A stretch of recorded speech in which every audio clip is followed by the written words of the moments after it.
I wish I realized that sooner. That really is a secret that, shouldn't even be a secret. So the big question is, what are top agents doing to absolutely crush it in real estate? To get the answers, we interview the top real estate agents to learn their secrets to success. If you would like one-on-one access to over 26 of the top agents in the country to help you scale your business, then head over to eliteagentsecrets.com/partner, or you can just click the link in the description below. My name is Andrew Dunn. And my name is Peter Michael. Welcome to Elite Agent Secrets. I think you just touched on something which I think is a nice little pivot into your third and final topic, which is hiring the opposite. Is your third secret to success. Why is hiring the opposite your third and final secret to success? Well, again, this is an interesting one because it goes back to a lot of the things we've already spoken about with coaching and people giving us information on, are we ready to receive it at that time? This is something that I had a coach through the Tom Ferry organization who was my coach for many, many years. And I absolutely admire and love the time we spent together because he taught me so much. And in the first few years, he kept telling me, this is when I was like trying to hire an admin. And he's like, you're hiring people you like, and it's not that you don't want to like them, but you need to hire someone that has the skills that you don't have. And I think people go into an interview process where they're like, oh, I really like this person, I can get along with them. No, I wish I had just realized it sooner. I hate spreadsheets and I can't do them. I would be a horrible admin. If you hired me as your admin, I would tank the whole operation. So it's I needed to hear that. And it took me the longest time to recognize that I'm looking for someone who loves spreadsheets. I'm looking for someone who loves process, who doesn't, isn't maybe as great with talking to people or doesn't enjoy it, maybe a little bit, whatever the personality type is for the position you're hiring. You want to hire someone that complements what it is that you need and not someone that you necessarily want to go out to dinner with. This is so funny. I think we've literally all of us on this call as everyone has done this mistake where you go, oh man, I just connected with that person. They're awesome. They're going to be great. You connected with them because they're the same as you. And the chances are you're not hiring because you want another version of you. You're hiring because you want the opposite of who you are because that shit's not getting done.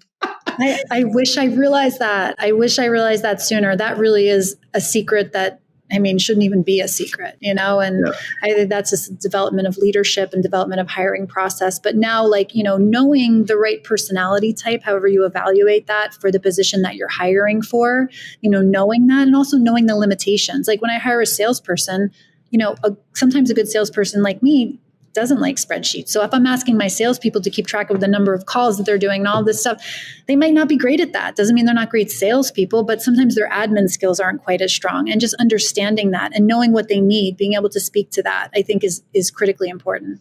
One of the things too, another real estate coach taught me is I was, bitching about, obviously lots of stuff running a team. We have a coach for a reason to go in and talk about real life stuff, but he really opened my eyes years ago. And it's something I don't think a lot of people realize is that he's like, what I need you to do this week is write down everything that you hate to do in your business. And I'm like, all right, that was very easy at the time. So I went in. It's still actually probably to this day is still probably pretty easy. So I literally went in and I wrote it down and I wrote down absolutely everything that I hated. And then it was for an admin position that I wanted to fill. And he's like, go put that on the internet. He's like, believe it or not, there's somebody out there that loves doing exactly what you just said, your opposite. And that really opened my eyes because I just assumed I'm like, nobody's going to want to do this and nobody's going to want to do that. And I have to take it on. He's like, you're not understanding. That's you. He's like, if you literally write down everything that you don't like to do and you post a job, there's somebody that's going to love almost all of that stuff. And it blew my mind. I'm like, but all this stuff sucks. It's like, yeah, but it sucks to you. So exactly what you're saying about hiring your opposite, I've had to do the same. I've been a real estate agent for 13 years and I've never input a listing in my life. I can. I'm terrible with paperwork, like all the things that make me a great salesperson. I'm the same as you. If you're like, be my admin for a week, it's like, if you want your business to collapse, hire me. Otherwise, no. Yeah. So hiring the opposite's huge. And I really love that you had that topic and it really resonated with me with that story is I had to learn to hire somebody that's not like me because I'm a personality kind of guy. I love people. It's like, oh my God, but I like you and we're going to be friends. And it's like, but you're going to tank my business. Yeah, totally. And I think even now, as we build a team around the things that we're good at, that we love to do, it's asking our team what they love to do and asking them what they're good at and filling those holes for them, right? Because I think that takes it even one further, right? You cannot force people to do things you can't force people to do things well over a long period of time that they don't enjoy on some level, in my opinion. I just don't think that that's a great way to have people enjoy the work that they're doing every single day. So it's like, for me, it's like recognizing within my team that they need support in different areas because they don't want to do it. Or just a simple question of like, who loves open houses and who hates open houses, right? And over index on those people that really enjoy that interaction. And there are people that just don't enjoy that interaction. So, not to say you won't have them do any, because there's always needs, but just be thinking of that, right? Be conscious of our team members' needs. I've got one question about the hiring specifically. Where do you find your hires, and like how do you do the hiring process specifically? Like, do you have a certain format, a flow you go through an interview process? Do you have personality tests done for the people you want to fill? It's a bit more of like, an actual tactical way of like actually going out and successfully hiring, which is pretty obvious that you've done, and with brand new agents as well. Right. Well, I think that, it's a multiple sources, right? Of course we do the Indeeds, the Wise hires, we have referrals from people. We have some people we found on social media. We've had like different sources for people. So a lot of people contact me and ask if there's a position on the team that's available. So we get a lot of incoming now at this point where we are. We do get that as well. We do look at a DISC personality. Now, I don't think looking at a DISC personality means that somebody can't be great at something else and it's just one aspect of what we do.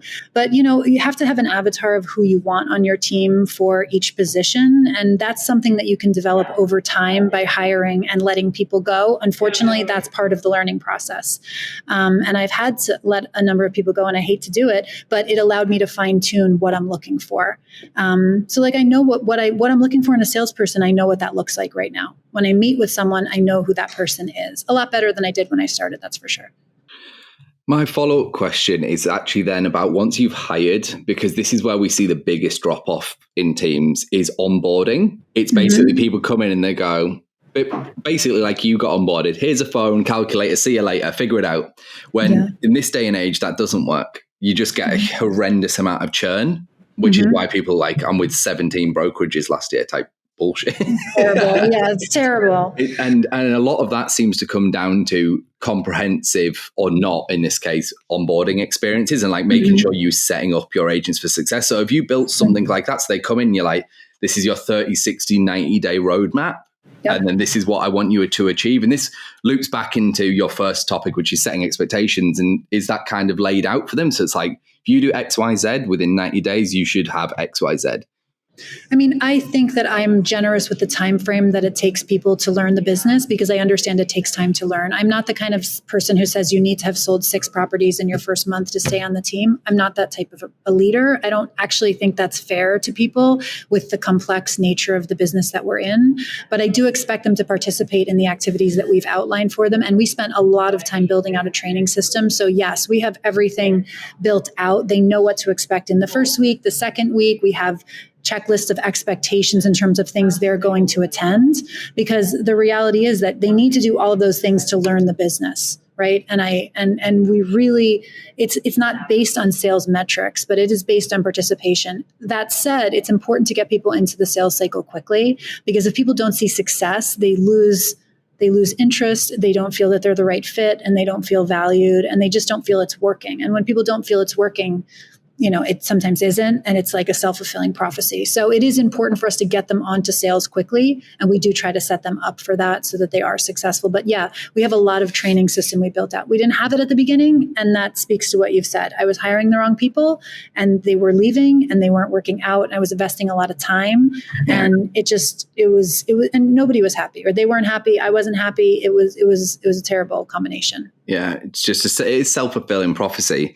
Now, what I want to do before we wrap up is I want to give you the floor, Bianca. So if you're buying or selling homes, whether you've got something else going on we don't know about, how could people reach out and get in touch? Whether it's phone, email, website, social media, let the people know where you're at. Yeah, so our website is biancaandqueens.com. And of course, you could always search for my name on the Compass website or in Google and find me there. Our Instagram handle is the Bianca Calasuano team, and you can find me there. And if you're thinking about buying or selling anything in Queens, of course, we'd love to have a conversation and see if we're a fit. I love it. Now, to wrap up, we've got 3 quick fire questions for you. So straight off the top of your nut, here we go. First one, favorite book or person you're learning from at the moment? Oh my God, that's a tough one. I am like engrossed in so many things. Right now I'm working with Steve Shull. He's a coach that I'm engaged with, and I'm really learning a lot from him on leadership topics. Not sure if you're familiar with him, but he's been awesome. Amazing. Second question, what's your real estate goal in the next 12 months? My goal is what it always is maintaining the agents on the team that I have and building their business. And of course, for us, it's about attracting the right talent to the team. Perfect. And your third and final one is, what's the biggest obstacle you think is going to stop you achieving that goal? I mean, I am not a person who sees a lot of obstacles. But if I think there are any challenges that are happening, it's probably just maintaining people's mindsets through what I think will be a market adjustment. And agents on my team haven't been through any kind of market like this where we're going to see some transition happening. And I think keeping them calm so they can keep our clients calm and make sure we know that the real estate market's cyclical and it's going to be a bit of a change, and we need to expect that. We just need to rejigger a little bit what we're doing. Perfect. Absolutely love it, Bianca. Thank you for coming on the show. Everyone, we hope you've enjoyed listening to this episode, and we will see you in the next one. Thanks for listening to this episode. If you would like one-on-one access to over 26 of the top agents in the country to help you scale your business, then head over to eliteagentsecrets.com/partner, or you can just click the link in the description below.